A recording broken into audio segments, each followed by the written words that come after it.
So moving on to the first panel of discussion for the day, which is titled as Leadership Development for the Next Generation, Preparing Nurses for the Future Leadership Roles.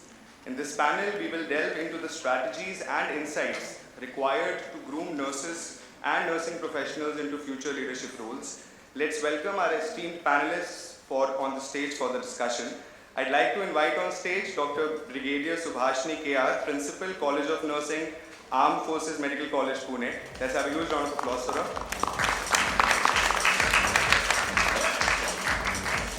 Dr. Swati Rane, Founder, Vice President, Clinical Nursing Research Society. Let's have a huge round of applause for her.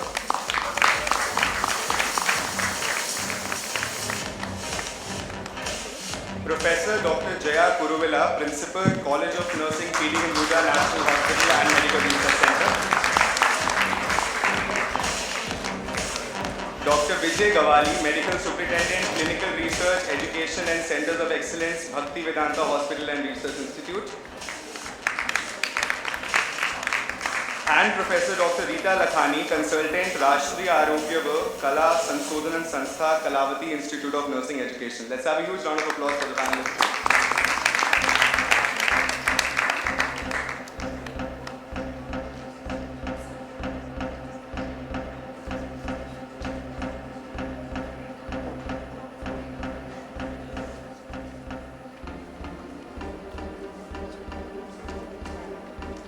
We will have Dr. Rita Lakhani moderating this panel. So over to you, Dr. Rita. If not, okay. So, yes, please. Over to you. Thank you.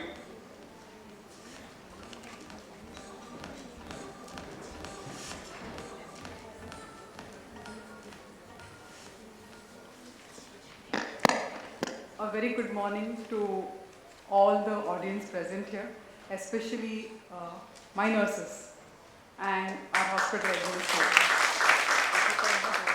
The most important thing today is I want to thank VOH and Bobby because you have set a platform for the nurses, and I feel I'm from SNDT. My principal is sitting right in front of me, and I'm a bit tensed also when she's looking at me, but still. My college has empowered me to speak without fear, and that is what is needed today for the nurses, okay? And I feel that we are always brought up as angels, but COVID told us that we don't want to be angels anymore. We want to be warriors, right? And I feel that voice which is needed, like how Bobby said, that when she identified that in the system, she didn't find any nursing leader there. She wrote to Mr. Naveen Mishra, and he realized it. Because we are invisible workers, no? Like, you know, in Marathi we say, I'm a Mumbai, so I will definitely, andhra kaam. So nurses are always, you know, at the back door, like mama, you know, we always feel that she's always there. So we never give the importance. But one day she falls sick, or one day if she goes out, that time we realize that, my God, from the time we get up till we sleep, she's all around us. And nursing is also same. We never show what we do. And I really didn't know how much we do till I started my PhD in nursing. That was, I shifted from nursing after 2 years because I found it too stressful. And I have IBS, so I couldn't take the stress. So I went to hospital administration thinking there will be less stress, but it was my wrong choice. I should have been in nursing. But it was good that I went to hospital administration, because with that lens I could see actually what nurses do. Because being a nurse, you don't know how much work you do. But when you are in a hospital administrator's seat, you really see among all the team members, she is the one who is working 90%, because she is 24/7 with the patient. But she never gets recognized. And my topic is also about the recognition and well-being of nurses, where I'm going to tell about. So what I want to tell is that today, to my younger nursing leaders and freshers who are there, speak out. Wherever you find there is some inconvenience, speak out, because people really don't take us seriously till the time we don't speak up. And when we speak up, the things will fall in place. And these are the places, the platforms we have to come and we have to speak what we need. And that will help the other team members in the healthcare administration and in the healthcare setup to understand us, because till now we were invisible, now we have to become visible. And how do we be visible? By interacting with other professionals, talking about the work we do, because nurses were always considered as cost centers. Do you think you're a cost or an asset? Absolutely, we are assets. And we are also the profit centers. We are the profit centers, believe it. So now let's change our belief system. Erase the previous thing and bring that we are assets. We are the profit centers. And do you know, initially in the history, when the hospital was not there, nurses used to charge patients for their hospital, for their care. Nursing care used to be charged by nurses. But when the hospitals came in as an organization, okay, in a system, the nurses were pushed to come as workers, not as professionals. And doctors were given the hierarchies. And the note was set on what the doctor needs and what the pharma companies need. Okay? So now we have to understand that healthcare is nursing care. Okay? Healing is done by nurses. Doctor comes for 2 minutes. We are there for 24/7.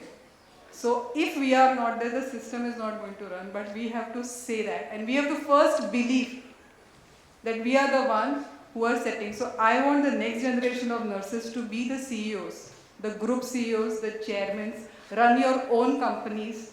And if you don't get respect where you're working, move out. Set your own companies. And that is the way you're going to lead the healthcare. All the best to all of you.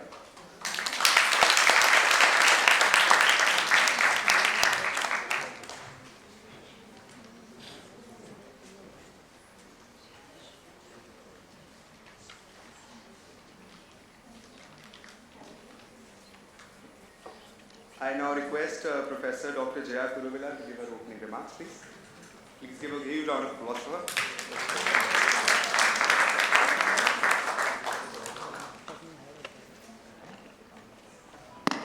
Good morning to all of you. Thank you very much to VOS to become the voice of the nurses. And a special thanks to acknowledging P.D.Hinduja College of Nursing as the knowledge partner and the Critical Care Nurses Society as the supporting partner. I think in the absence of our pre-decided moderator and changed moderator, let me stick to what was being told to us to deal during this panel. So I was asked to speak on what are the challenges and the barriers the nurses face while transitioning from staff nurse role to leadership position. I think the major problem that we are facing.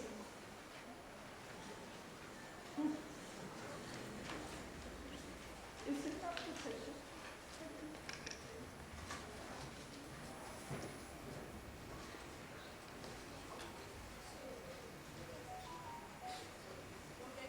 Sorry for the confusion.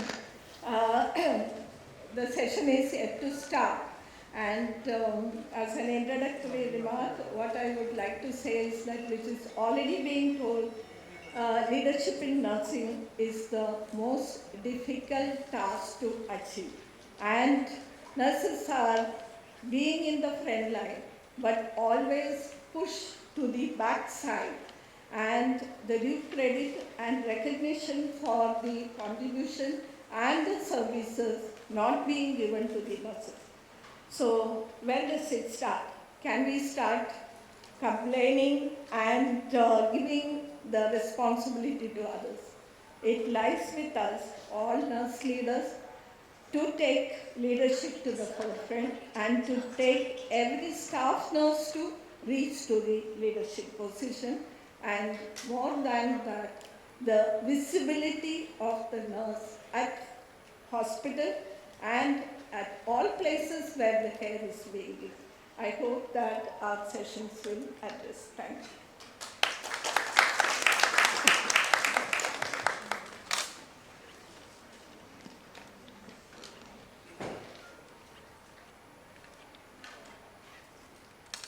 you. Thank you, Dr. Jaya, for the lovely introduction. I now request Dr. Vijay to please give a few lines of introduction for the panel. Thank you. A huge round of applause for him, please. Thank you, for inviting me here. So I have a little different opinion. Whatever Madam has suggested, and Madam also spoke about how all of us, the nurses, need to speak for themselves. Probably, in my opinion, that probably is not good enough. The current healthcare administrators need to be sensitized about this disparity which is happening, which is quite evident in the country. As a in-service assessor, I generally travel in the whole country. I see that disparity in many hospitals. In my opinion, probably only raising the voice from the nurses may not be good enough. But the healthcare administrators need to understand. I am medical superintendent for Bhaktivedanta hospital. The only difference in the hospital which I see when I compare to the other hospital is the culture of respect. And respect to the ward boy also.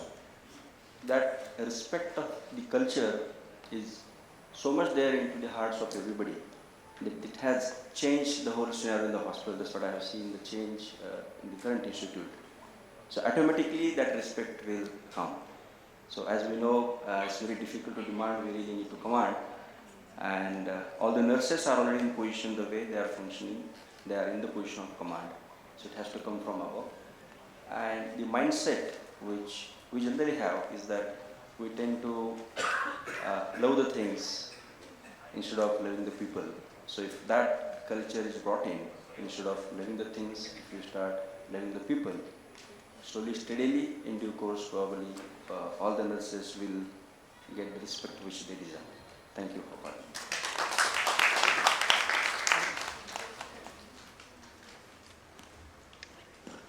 Thank you, Dr. Vijay. Thank you for your welcome remarks for the panel. We're still waiting for Dr. Rita Lakhani to join us as the moderator for this panel. And while that we wait for her, I would like to just throw it out to all the nurses, all the leaders here. Like how is it feeling? How do you feel that today we have a very dedicated event for nursing for everyone? So I hope you're feeling good. We would like to see a lot of energy from you guys throughout the entire day. And just a huge round of applause for yourself.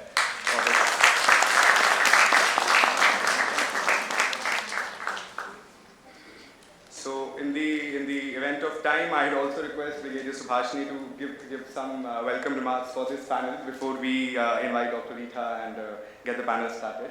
Thank you. Let's have a huge round of applause for her.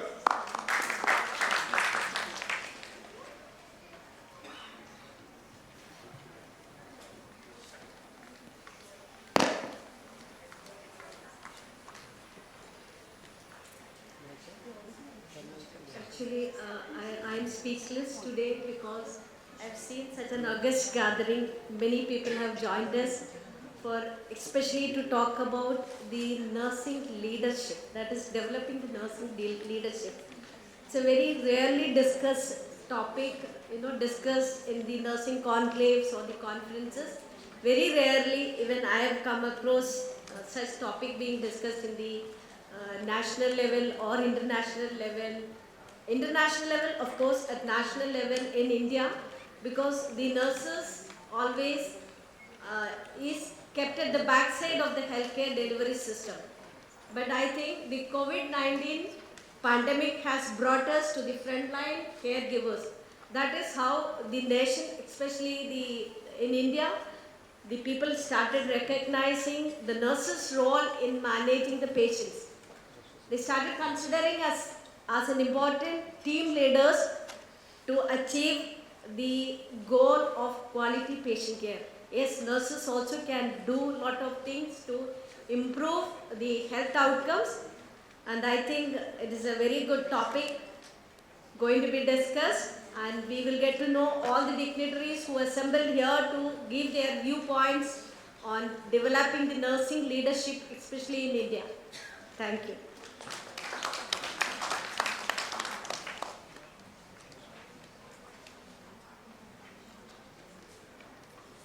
Thank you, Brigadier Subhashini, for the introduction, for the same.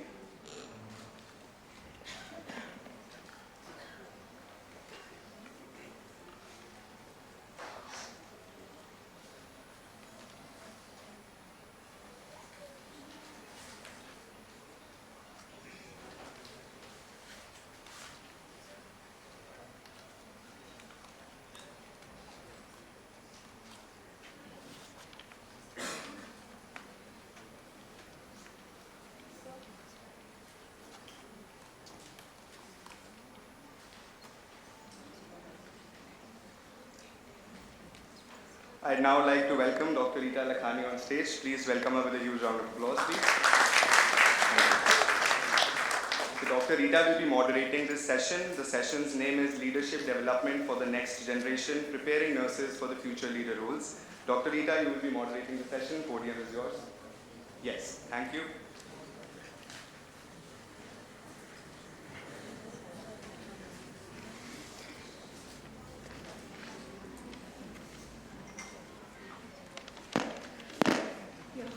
Good morning to all of you all.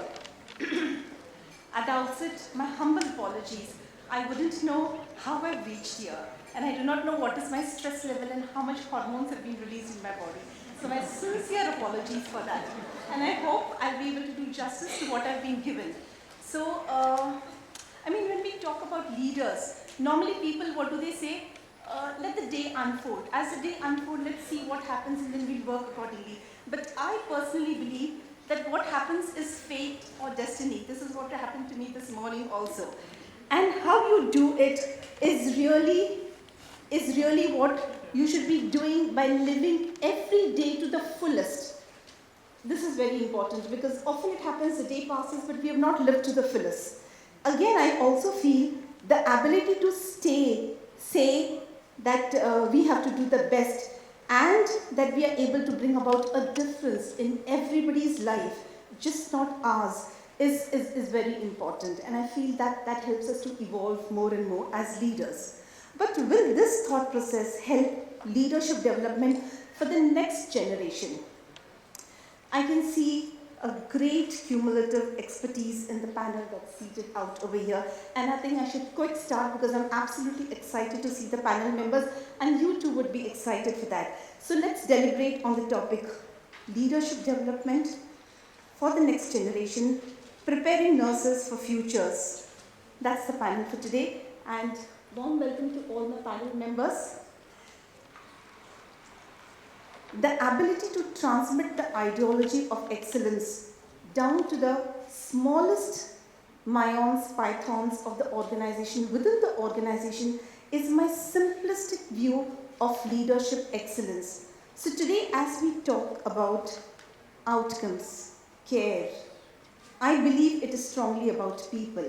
And since it is strongly about people, on this note, may I ask Brigadier Subhashini, what are the existing challenges and emerging trends in the healthcare industry that will shape the future of nursing leadership?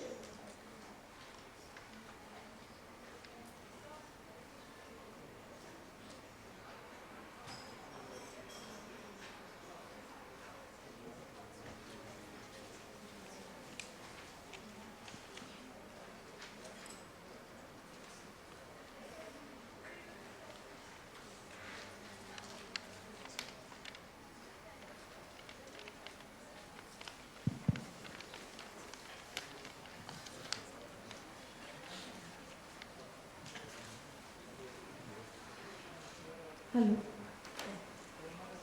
When we speak about today's healthcare delivery system, we have seen it's not like olden days. The healthcare delivery system is undergoing a rapid transformation mainly due to the technological advancements. So the focus is more towards the cost-effective care and better health outcomes. Yes, so and we nurses need to keep abreast ourselves with the latest trends, what is happening in the healthcare delivery system. To name a few healthcare delivery system trends, the first and foremost is that we have seen the advancement in the telemedicines and online consultation. This is rapidly gaining attention because this concept started mainly in focus with the COVID-19 pandemic, when the patients were not able to directly have access to the healthcare. Their movement was restricted. Therefore, they started using these telemedicines. And even after the cessation of the pandemic, we have seen that this is more convenient for the patients, especially for dealing the chronic cases management, because they can avoid coming to the hospital and wasting a lot of time in traveling, and it reduces the hospital stay and other things. And moreover, the main important thing what the patient gains in this is that it is cost effective. Second trend, what is happening is that use of AI. We know that artificial intelligence and the machine learning is coming in practice and even in nursing. So therefore, we need to keep ourselves learning about how to handle these issues and how to handle these equipments. So all the nurses today, when we are dealing with the patients, should be well versed with handling all the equipments and the technological advancements. Another thing which is coming in, gaining lot of momentum is the value-based care. Value-based care is that for my the nursing staff to understand is that the healthcare professionals will be providing or gaining their payment based on the outcome of the patient. So their payment is decided on that. So therefore, we need to be more well-versed. We need to be more aware about our, the nursing care, what we provide to the patients to gain a good health outcome. Another important thing which is coming in trend or going to come is that new wearables and remote monitoring devices. So the patients can be given these remote, the wearables and remote monitoring system. Even at home, they can sit at home and we can monitor the patient's health status and the physical activities, including their vital signs. So this is also another trend coming. Then demographic shifts. The demographic shifts also is gaining focus, because we as healthcare providers, we need to understand that the patients belong to different demographic backgrounds, and while collecting the data from the patients, we need to understand this aspect, especially when the value-based care is coming into focus. So as a result, these are the few trends what's happening. In addition to the other things which is already in existence, so we as healthcare providers, we face a lot of challenges, because these, to name a few, is that we don't have, many of the healthcare system do not have adequate infrastructure. And another important problem what we are facing is shortage of the healthcare professionals, because they find that the nurses are not given the due recognition. In many of the healthcare firms, they don't pay them well, they are not looked after well, even their mental health aspects are not taken care. So they leave this, the institution or the firms, and they start looking for the job outside. So that is causing a main, problem or a challenges to the nursing workforce in India. Then why as we nurses, we need to understand these trends, what is happening is that, because when we know what is the gap between the care what we provide and the care what they receive. So if we understand these trends, we are able to provide a quality healthcare to the, we can improve our services to the clients or the patients, and then we are able to provide better healthcare. And we need not to say that the nurse leaders, need not to be always administrators as leaders, but the nurses can lead at all levels. Whether she is working at the bedside of the patients, whether she is working independently or she is working in a nursing educational institution, in all these spheres, she can function herself as a nurse leader, provided she needs to have the right qualification, right education, right training. So we nurses need to understand this. True. I agree with you, Brigadier 𝗶𝗶cie. I think she's very clearly pointed out the challenges to us. She has not even pointed out the challenges in terms of demographics, but she has also said the information technology, the technology that has come in is going to influence and is going to be a big challenge when we are going to work in the clinical area and stand as leaders. She has also given us a broader outlook of what you mean by a leader. A leader need not be in an administrative position. We also have clinical leaders at the bedside. Thanks for that. I think I'll put a general open question to all the panel members. I feel that I'm sure this August gathering must be knowing about theories and must have read a lot of literature. So let's share our personal experiences.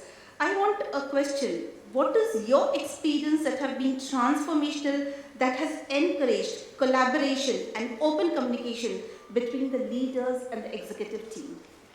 Anybody who would like to lead this question? It's just to understand how do you encourage collaboration and open communication between leaders and the executive team?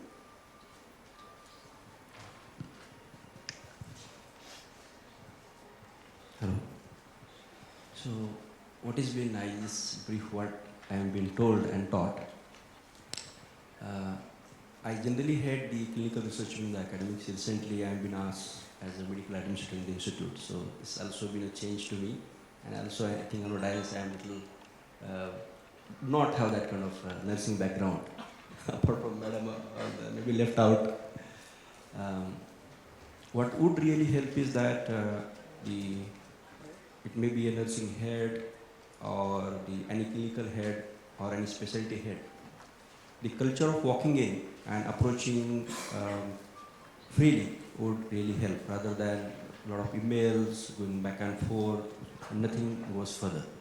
So instead, the culture where the nursing head or any nurse should have the privilege to walk in to any clinical heads or any non-clinical heads or admin heads, that kind of free culture, the free sharing of thoughts would culminate in quick results, and that would, I think, translate into better clinical outcomes. Regarding the leadership, what madam was discussing, the nurses, I think, need not to be all the time appreciated. That's not necessarily how much people are going to appreciate us.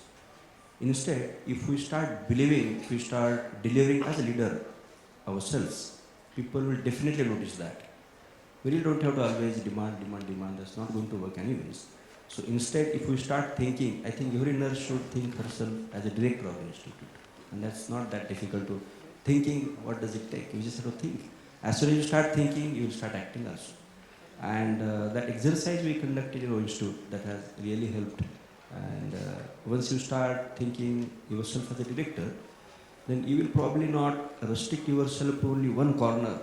That I am to the ward, I am to the patient, that's it. Probably wherever you go, you will see that this is my hospital, this is my institute, and everywhere I have a role to play. And as soon as people will start looking at you that way, the vibrations, people will definitely experience that. And automatically will be lifted to the leadership post. I like this. It's very interesting. Yeah. It is very interesting. I like this concept very much of having an open communication, open culture, and telling everyone to work with ownership and trying to tell everyone as a leader. Beautiful concept. Swati, do you have any, excuse me for addressing you as Swati. So Dr. Swati, do you have full any... right. The whole August gathering has full right to call me only Swati. I'm so happy when I come to the nursing gatherings, and when I hear Swati, I feel that I'm back in my SMDT. So Rita, I'm always Swati. God bless. Thank you. So, I agree to what the panelists said about inculcating that you're a leader. Okay? And I think every nursing student, before she even enters the clinical area, we are so well taught by our teachers that we are responsible and accountable for the care where we are going to go. So in the first year, when I went to my clinical posting, and when I started talking to the patient didn't think I'm a student. The patient thought I'm a nurse because I was wearing a white dress. And the best part of my teachers were, they also respected me as a nurse. They didn't give even a slightest vibe that I'm a student. So nurses, I think, are born leaders, okay? And our teachers take us there, okay? Beautiful. So it is there, but if the platform is not there, if there are so much of hierarchies, as a student also, we had so many issues from, taking a wash basin for 80 bedded ward, okay? And among 10 of us adjusting who will give bed bath first, okay? So where will we go and complain? Nobody, because jugaad is a word which we use now. Improvisation is a word which was taught to me by my nursing teachers. Swati, improvise. And I used to understand improvise or improve. How to improve was told to us by our scientific principles teacher in fundamentals of nursing, that whatever you have, scientifically you should be right. Right. Okay? Yeah. So nurses know everything, every nurse is a leader. But in the organizations, collaborations, hierarchical systems should be set where a nurses should have town hall meetings by the CEOs. Because the CEO doesn't know what the nurses does till date. How many of the CEOs of the hospital knows how many specialities are there in nursing? How many CEOs of the hospital today know that this lady who is standing in front of me, she has spent 4 years in her degree course, 3,000 hours of theory and practicals. She has done all the things what your doctor has done. Nobody knows. So today is the time where we openly should have town hall meetings, and the CEOs and the hospital administration should take efforts to understand what is nursing. And only then once they understand, they will call us in their cabins. I like this concept. Yeah, thank you. I like this concept, Swati. Thank you so much. Yeah. So I think now I must move to our very, very own Dr. Jaya Kuruvilla. She's a visionary leader and she has got vast experience of taking care of so many nursing students of various courses. So ma'am, I have a question from you. From staff nurse to board, what are the challenges and barriers that nurses face when transitioning from a staff nurse role to a leadership position? Thank you for the question. And I think this is the major issue that we face every day. And before I directly answer to your question on barriers and challenges, let me bring the context of leadership into our mind as we deliberate. As we know, nursing leadership is very complex and it is very peculiar. And it is structured with a particular hierarchy which started from many years, which we are still not able to completely get out. And the leadership styles in nursing are very different in the general stream as well as in medical leadership. We have many roles. I'm sure all of you are aware of the different designations and the roles that are in clinical nursing as well as in academics. in one of the studies, it is found that there are very few nurses in the healthcare board and at CEO level. True.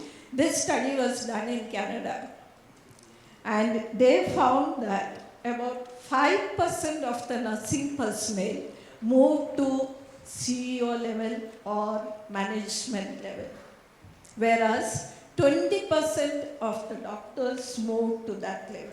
True. I'm sure all seniors and juniors sitting here, if we put our memory into place, we can just count maybe 3 or 4 CEOs who have become CEOs from nursing in India. True. So that is what we are.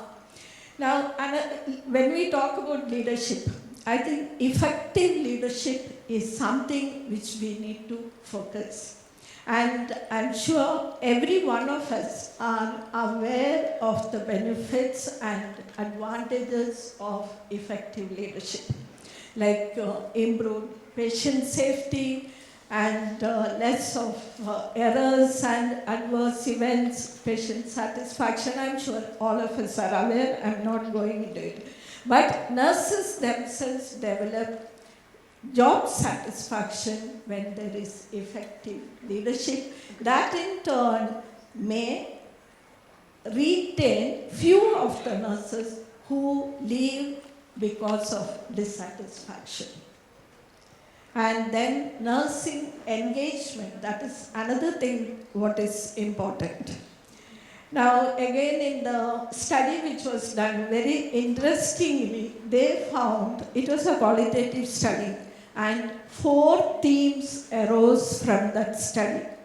And they found that all nursing leaders who have moved from staff nurse level to the leadership level belong to any one of those categories. Okay. Very interesting. Number 1 is that path of ideas. Okay. So here, one who makes a conscious effort, maybe from the time when she finishes her BSc nursing, she's determined to become a leader. And she makes a conscious effort with regard to her future education, and when opportunity arises, she moves on to supervisory and managerial roles, and ultimately she reaches the highest level of DNS or Chief of Nursing. Now the second one is path of career, and here there are people who want to make a difference in patient care, and they want to be formal leaders. They again take initiative from their own to pursue with their higher education and opportunities to assume the managerial position. But here the difference is that their aptitude and abilities are observed by senior management, and the senior management gives opportunity for these people to move to the higher level. Or this happens in institutions where succession planning is in place. Management is looking for talents and looking for people who can assume such role. Third one is path of chance. An emergency occurs in an institution, either due to a sudden resignation from the leader on top, or unfortunate sometimes sad demise, or moving from one institution to another. So here the management is in a fix because they need to fill up the seat as early as possible. So what they do is they take chance. They look for somebody who can be either promoted or given the position to take up the leadership position. Absolutely. And in that study again, they found, in Canada they found 31% of the nurse leaders belong to this category. And the last one, again, little more, lesser than the other, it is a temporary path. Okay. Again, emergency occurs, seat has to be filled up, and somebody below the line is asked to take up the responsibility for time being and asked to hold on to the job till the management recruits and finds a suitable post. And she's made to understand that when a new person comes, you are expected to assume your original role. True. So these are the 4 paths which is being found, and I'm sure those can of you reflect. sitting here will have some anecdotes Yes, to yes. put people into this. Yeah. Now, having said this, let me talk about the barriers. And the barriers also, we cannot really put all the barriers together as a list. I'm sure those of you who are here, and especially those who are in leadership position, may be thinking of barriers. So I have categorized the barriers again at 4 different levels. Number 1, in leadership development. How can we, or how the leadership development happens and what are the barriers occurring there? Number 1, time constraint to prepare a person. Number 2, I think these are self-explanatory, so I'll just, for the interest of time, I will quickly tell the points. Lack of education, that is not fully prepared for holding the post. And we need to remember that our PG program, MSc Nursing, prepares nurses to be leaders, but it is still inadequate according to what I see it. And lack of funding, which happens in many institutions. And the next group is the nurse leaders' advancement. So here, lack of access to working at strategic level. There are people who can become, but they are not given the access to function at strategic level. Limited organizational opportunity. No cadre positions are there. There may be only one DN, there may not be deputy or assistant or other cadre positions are not created. Nursing is not being seen as a revenue generator. When it comes to appointment of leaders at different level, finance becomes the issue. And no visibility in policy making. And nursing devalued in the system. Now the 4th group, the barriers which the 4th group of, that is, they are already in place. That is, enacting leadership position. That means they are already been appointed. So what are the barriers they come across?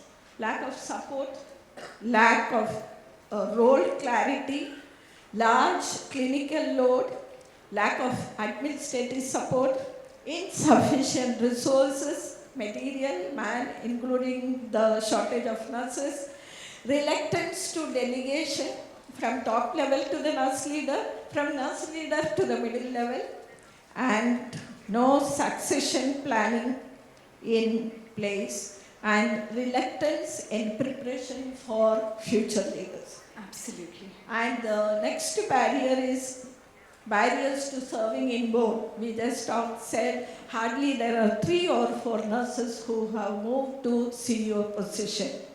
Negative image of nursing, lack of enabled structure and process, and excluding the nurses from higher post, lack of resources, lack of involvement, and lack of administrative policy, and non-availability of suitable candidates. See, the candidates have to reach up to that level to become the CEO. So, how many nurses are prepared to be CEO?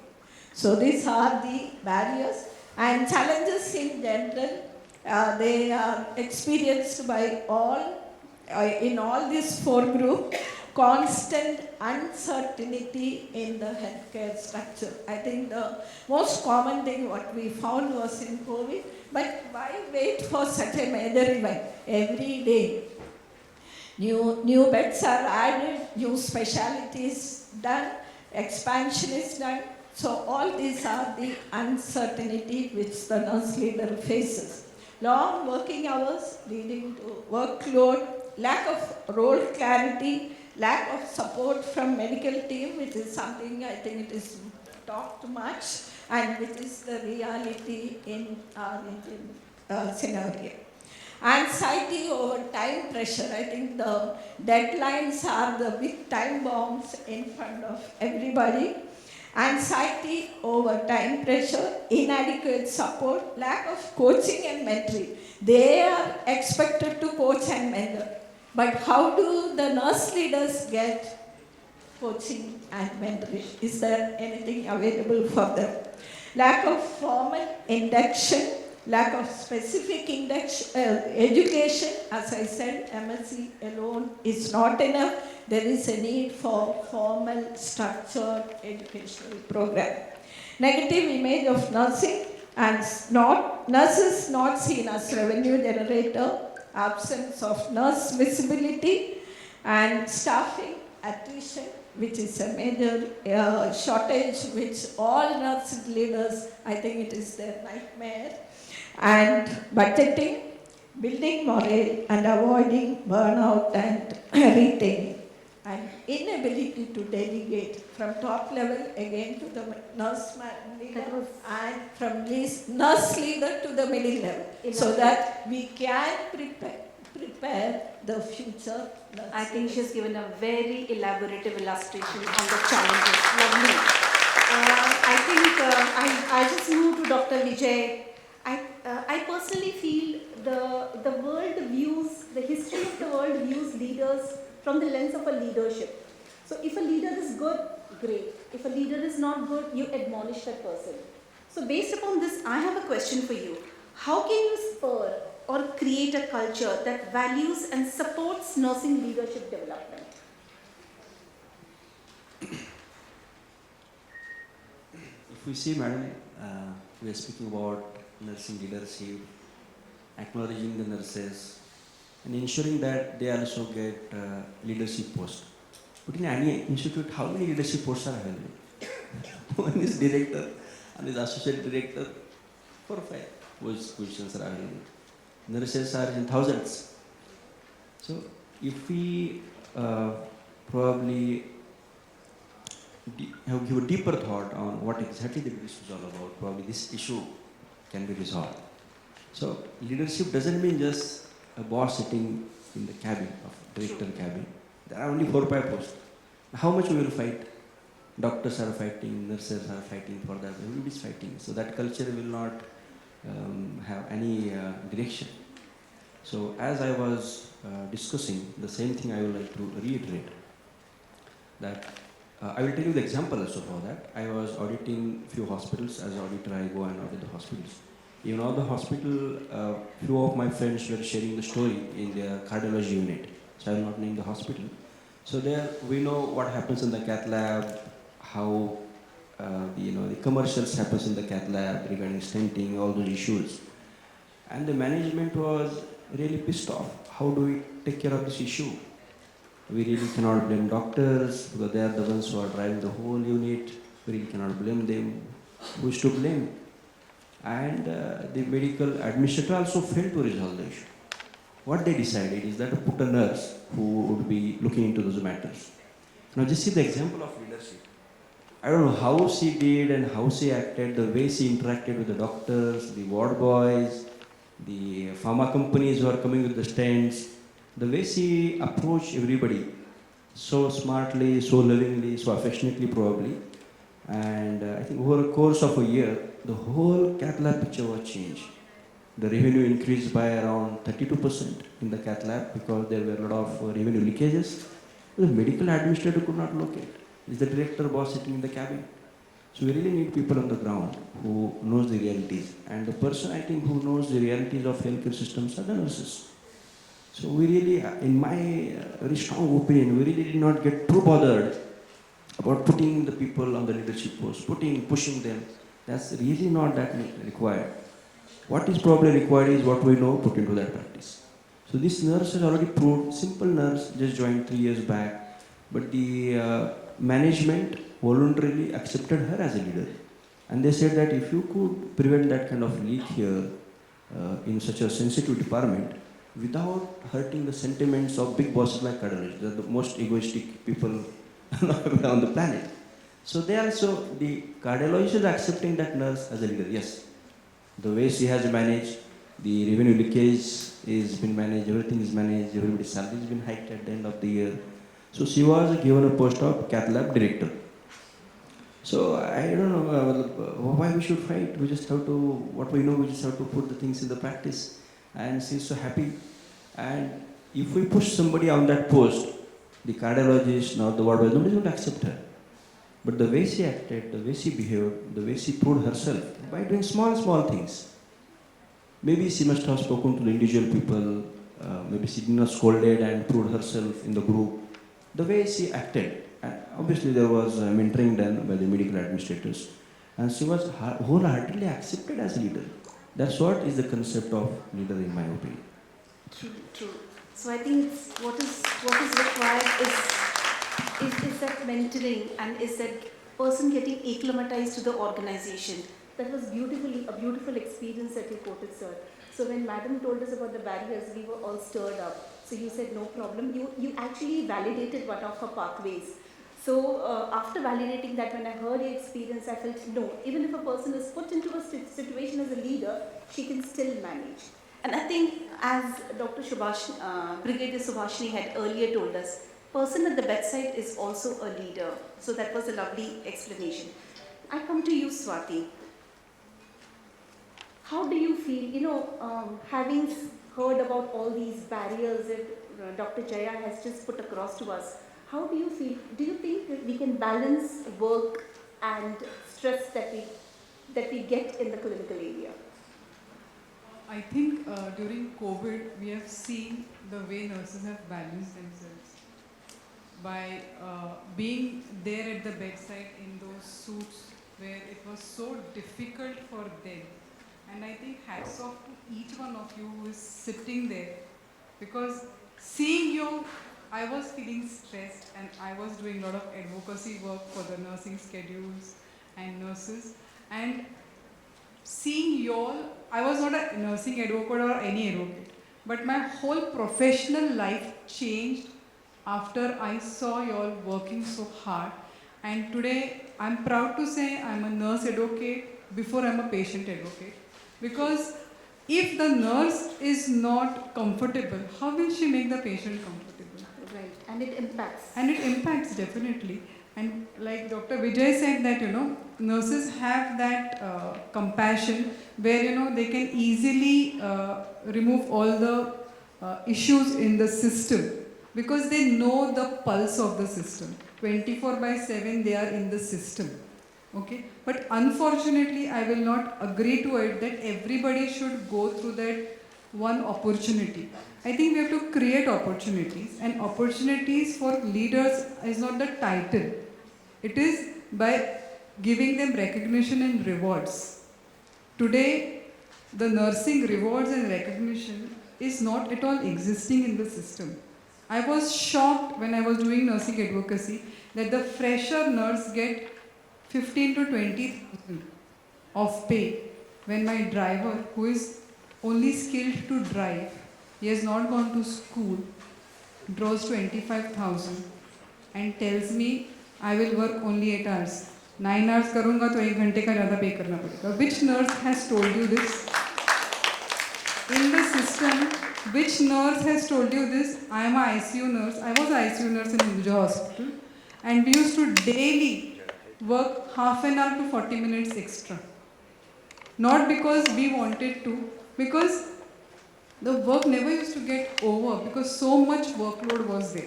But we never thought that we are working 40 minutes extra every day. Okay?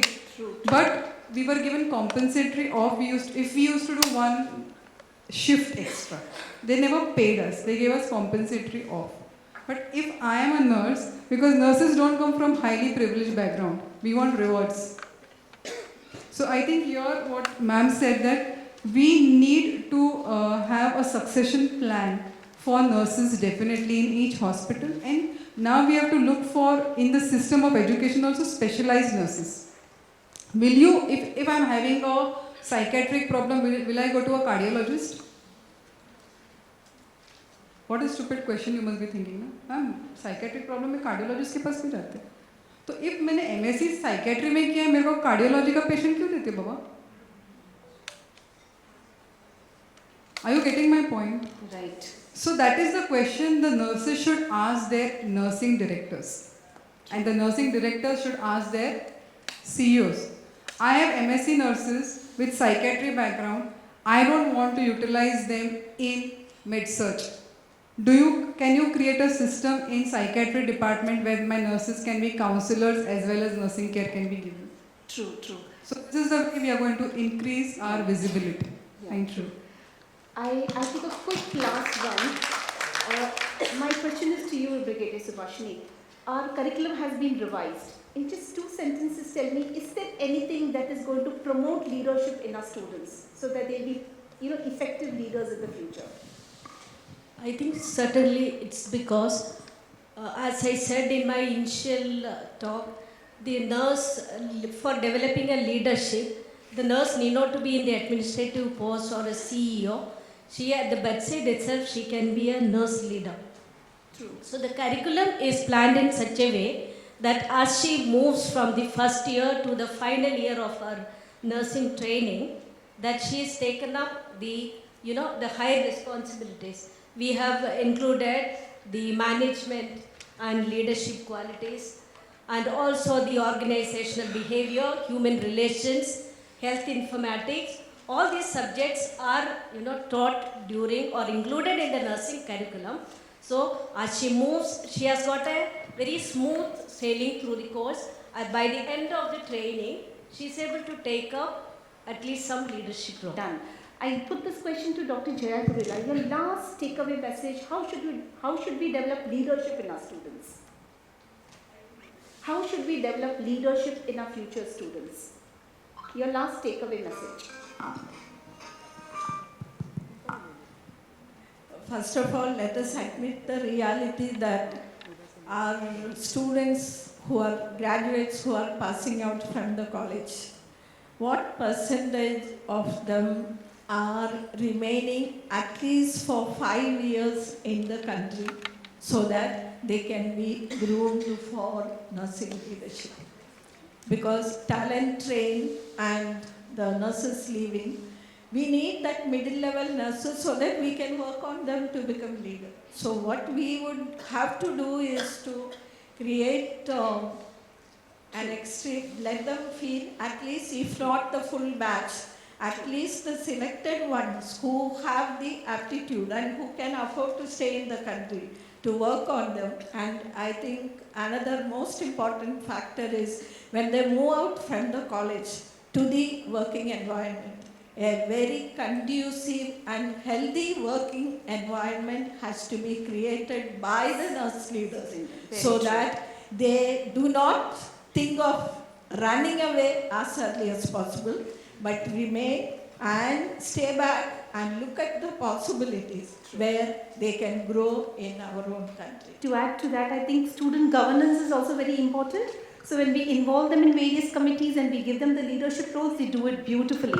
And I think as teachers, we also need to tell them, look, it's quite cozy and comfortable in the college, but when you're going to work in the clinical area, it's not going to be that, because every patient is unique, has got his own problems, and we have various challenges. So you need to gear up to stand up to that stress.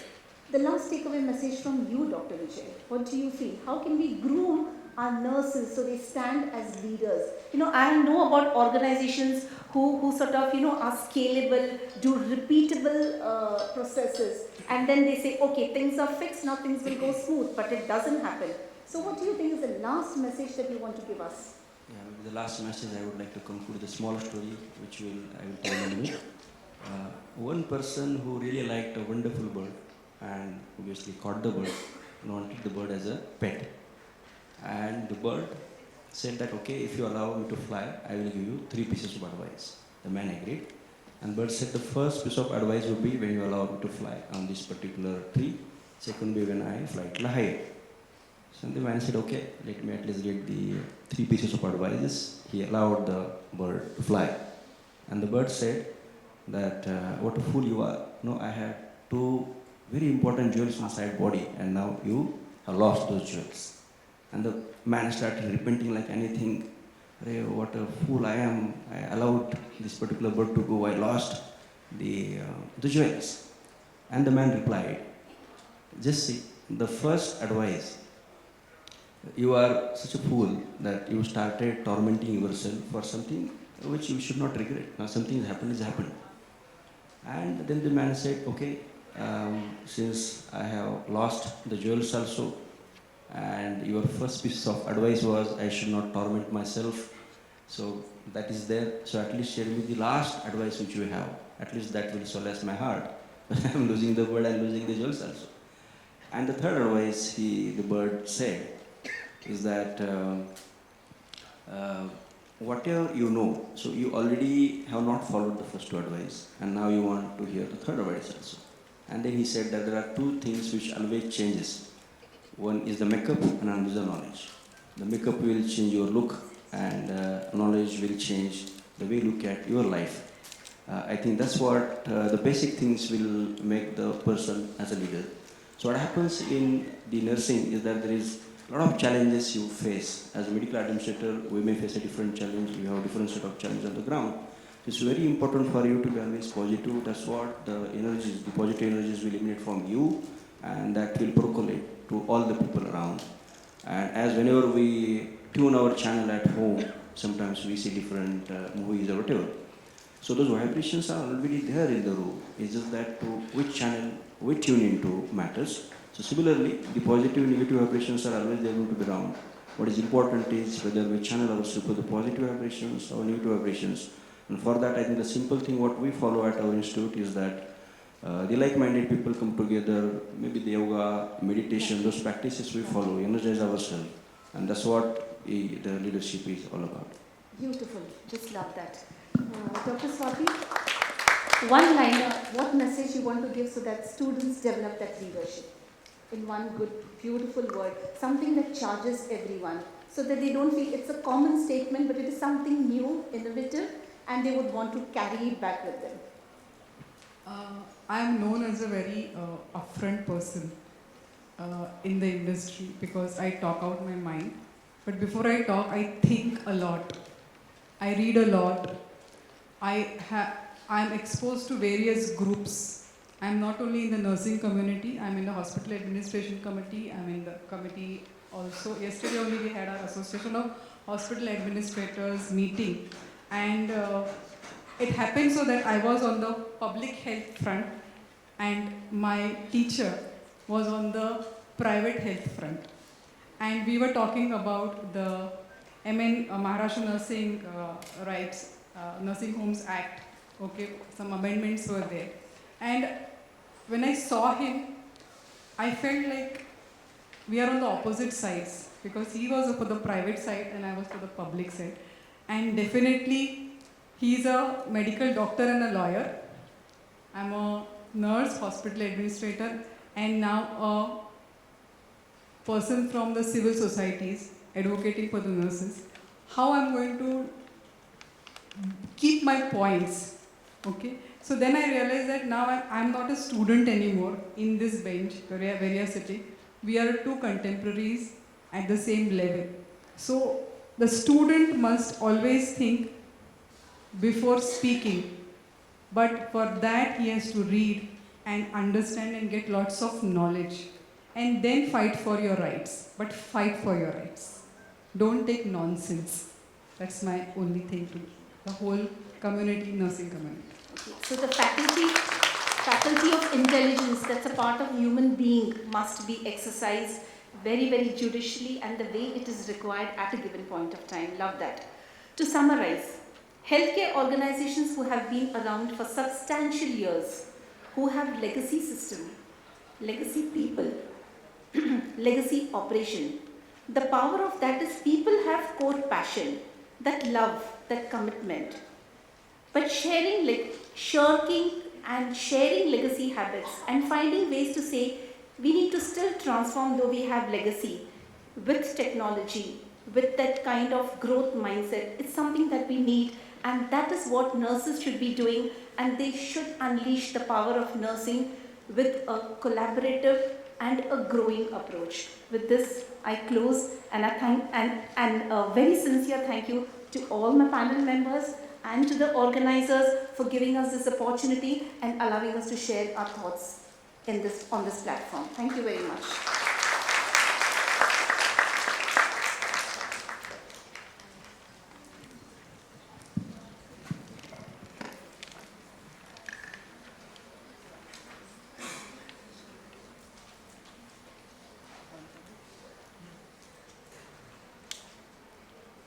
I now request Dr. Rita Lakhani to facilitate the co-panelists. We'll start with Brigadier Subhashini, please. Let's have a huge round of applause for the wonderful panel.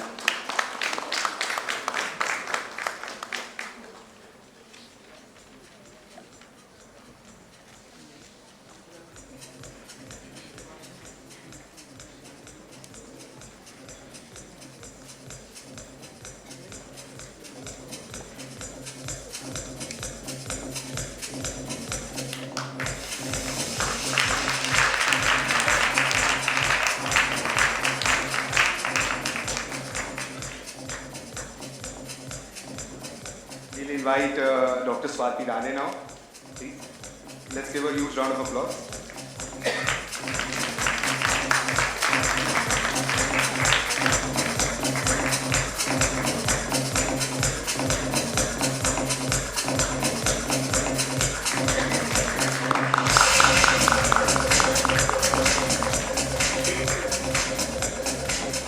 We'll now have Professor Dr. Jaya Kuruvilla.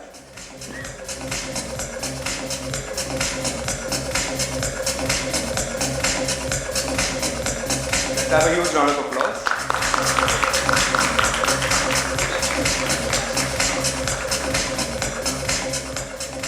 We'll now have Dr.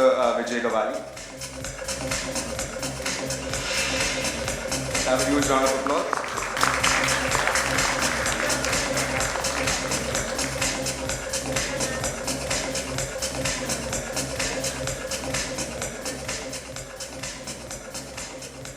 I now invite Ms. 𝗡𝘁𝗶ηκε to please facilitate Dr. Rita Lakhani. Let's have a huge round of applause for our panel and our panelists here.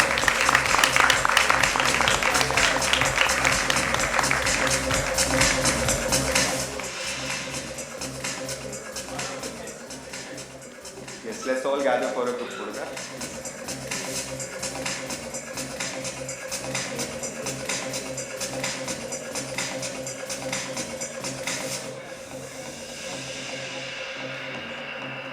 Let's have a huge round of applause for the stellar panel.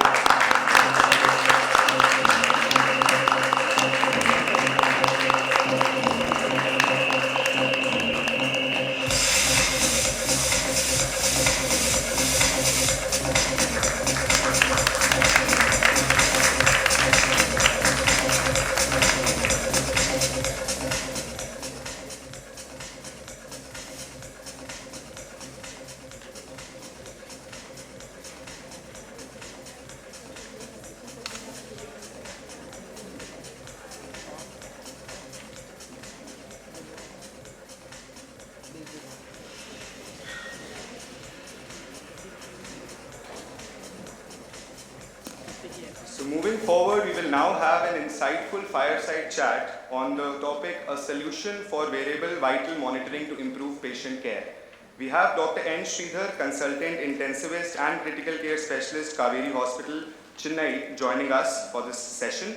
Our focus in this chat will be on the cutting edge realm of variable vital monitoring, the technology that is promising to revolutionize the patient care by offering real-time insights into health metrics, fostering early intervention, and obviously then enhancing the patient comfort.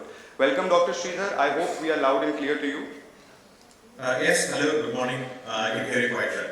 Good morning, sir. Welcome to Voice of Healthcare National Nursing Conclave, and we look forward to having a very insightful session of Q&As with you. Sir. Yes, sir. So to start off the discussion, could you please explain what exactly is variable vital monitoring and how it differs from traditional monitoring methods? If you look at even your audience, you find quite a few of them wearing smart watches, which measures their heart rate, their activity. Some might even advance these days to even measure the oxygen levels in their blood. So these are wellness devices that we wear, and we don't have to be connected to wires, and we can walk around and keep an eye on our activity levels, oxygen levels, heart rate levels. Now, the same thing are developed in the form of clinical grade devices. In other words, they are much more accurate. They get approval from regulatory bodies like FDA and CE, and these devices can be worn on us, and they continuously measure our vital signs. Alright, sir. So moving on to the next question, what are some key benefits of variable vital monitoring in a healthcare setting? I'd like for you to put some lights on that. Yes. So it is like the difference between landline and cell phone. So landlines are completely wired, only sitting in one place, whereas the cell phone is much more comfortable, we can walk around. If we have a wearable medical grade approved device on you, patients are no longer tethered to the bedside by wires. They can be doing their activity, like for example post-surgery, they can be mobilizing, they can be going to the toilet, but at the same time continuously monitored. So it's much more comfortable for the patient. Okay. And how do these devices collect and transmit the data? Let's put some light on that. So there are a plethora of devices available there. So these devices have sensors of some sort. The one that we used in our hospital is Life Science. It's essentially a patch, a bio patch. It's like a large ECG patch that sticks onto your heart, and it continuously measures your respiratory rate, your pulse rate, your temperature. You can even get an ECG from it, and this is stuck onto the chest. And now it has also progressed to the point where we can also measure oxygen levels in the blood. And using this, we can this data is collected and transmitted via Wi-Fi to an access port, and from the port it goes to a router and to the cloud. Okay. So with the influx of this data generated by the devices, how do healthcare providers manage and interpret this data effectively? So for example, most hospitals have got medical emergency teams that respond to patient deteriorating. Now, for us to recognize the patient is deteriorating, we need vital signs data regularly. By having this patch, we can continuously measure patient vital signs data, and this data can be used to trigger early warning scores. Different hospitals use different early warning scores based on how much the deterioration is on the patient, and then a medical response team can rapidly respond to these alerts. Okay. And just like any other technology, there must be challenges with this technology as well. So what are some challenges or limitations that you've seen while we are implementing this vital monitoring out there? So while I say it is good for this data to be continuously collected, there is almost a huge amount of data being collected. So we need to have somebody who's able to filter this data. Initially, it might appear to the nurse as the workload is increased. Oh, these things are being monitored every minute, and this vital signs data are constantly keeping alarms going off. Nurses, as you know, are the busiest part of the workforce that we have in hospitals, and to already add to them the burden of going and responding to this can be troublesome. So what we have done in our hospital is, we have placed an A&M who will look at the dashboard, collecting vital signs from patients all over our hospitals. So if there is an alert, she will go first and check, oh, it is not because the patient is coughing or the patch has come off or it's disconnected. And only if it's a true alarm, she alerts the nurses. So an excess of data can be a problem, but we have used our A&M team to reduce the nursing burden on this.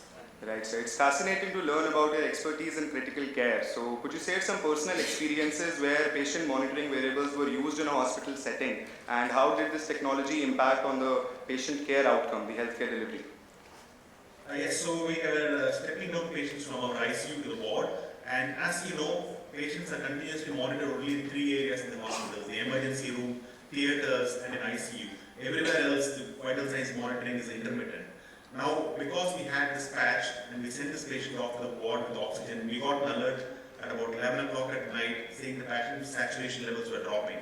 So our ANM walked up, and what she found was the nasal prompts was in the patient hadn't was sleeping, but it had disconnected from the flow meter. So by a simple alert that was raised, we were able to connect the flow meter back to oxygen tubing and patient saturation improved. Had we not been able to pick this up, then the patient's condition could have worsened. Right. So it's evident obviously that wearable monitoring has a very direct impact on patient care. And could you elaborate how patients have responded to it using wearable devices, and how does it affect the overall experience of a patient in a healthcare delivery setup? So for example, as I just said, the only place where you're going to be continuously monitored in the hospital outside theatres and ER is the ICU. In the ward, it's not possible to continuously monitor patient. But some patients require ongoing monitoring. And if for that reason we keep the patient in the ICU, then the patient gets a little bit fidgety because they are sitting there in the ICU bed. They can't even go to the toilet. Anything that they need, and a nurse has to respond. They are separated from the family. They are connected to this monitor with all these wires, and the recovery is being impaired. So now, on the other hand, we put a wearable patch. They can go to the ward, and without any compromise in continuous monitoring, they are surrounded by friends and families. They are not getting that anymore. They also have a lot of privacy. They are not surrounded by other sick patients who might be coughing and who might be sick, from whom they can catch infections. So it is a win-win for the patient. And more importantly, when these patients are wearing wearable signs, they're not just stuck to the bed. They can walk around the hospital corridors, we're continuously keeping an eye on them. They can go to the toilet, they can use the restroom rather than having bedpans and things like that. So they normalize quickly, and patients really appreciate this. And they can also take a bath with this patch on. So it's a faster return to normalcy for them. Right, sir. So patient comfort and engagement are obviously the indeed vital aspects. As a healthcare provider, how do you see the future of patient monitoring wearable evolving? And what benefits do you anticipate both for the patients as well as the medical professionals? Just a summary of this entire fireside chat. Yes, sir. So right now we are continuously monitoring vital signs. Let me give an example. So now we are monitoring vital signs. We're able to pick up patients with oxygen, with hypoxia, whose oxygen levels are dropping. Now imagine this artificial intelligence that we are all talking about is now sitting there, and it's not only looking at the patient's monitor. It is also looking at the patient's X-ray. It's taking the patient's X-ray, the patch system, and it's saying, look, I can see a patch now. It's also able to access the blood, the investigations of the patient by accessing the EMR. So you have this now clever AI sitting there saying, okay, this patient's white cell count is going up, there's a patch on the X-ray, and patient is becoming hypoxic. So it identified pneumonia the patient has acquired in the hospital. So it can send an alert saying, look, we need to do things quickly, take blood cultures, consider starting antibiotics, and move the patient to the ICU if required early. So we have a system which is never going to sleep, never going to get tired, reduces nursing workload, more comfortable for the patient, and is not only able to detect deterioration, but is even able to predict deterioration. And this is how I see the future happening. Right, sir. Such a lovely session with you. So with this, I'd like to end the session. Thank you, Dr. Sridhar, for your kind words and sharing your valuable time in educating all of us about wearable technology for patient monitoring and the future that it holds. We really appreciate your time. Thank you. Thank you. Nice. Can we now have the corporate video of life science plays? Please move your attention to the LED screens. Thank you.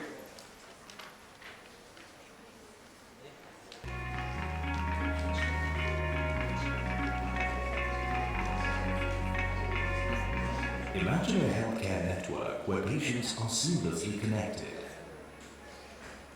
ensuring a full circle from ambulatory care to in-hospital and home care. Let's take a journey through what continuum care looks like for doctors, nurses, and patients.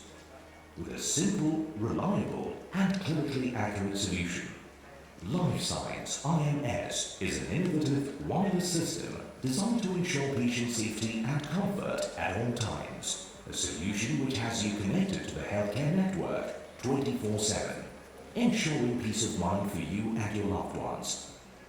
It allows doctors and nurses to effortlessly track patient vitals, whether through handheld devices or a central location. A solution that features a customizable and robust dashboard for hospitals which monitors multiple patients with unparalleled ease and efficiency. The last time I was admitted to the hospital, I had to stay in the ICU ward for monitoring. But this time, they put a small biosensor patch on the left side of my chest. And now I'm able to move much more freely.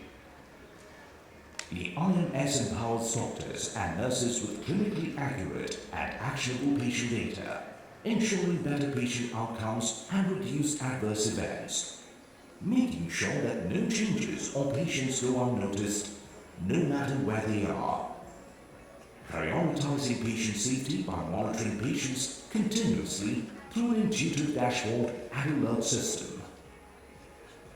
Digital monitoring using birth sensors helps us in avoiding problems instead of trying to solve them later. A fully customizable solution to cater to any patient's needs, allowing for effective remote monitoring and decision making. Now, with the help of technology, I can monitor all my patients simultaneously, and it's like a digital assistant for us. So we feel our solution brings smile, cheer, and a win-win for everybody in the ecosystem.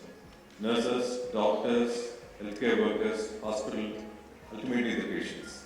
With the IMS technology, keep your patients and healthcare team connected at all times. The future of healthcare is collaborative, connected and simple. We want you to be a part of this future. Life Science IMS.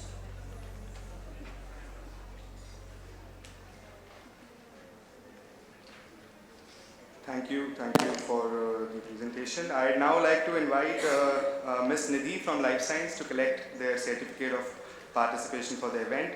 I'd like to invite Ms. Rita to do the felicitation. Let's have a huge round of applause.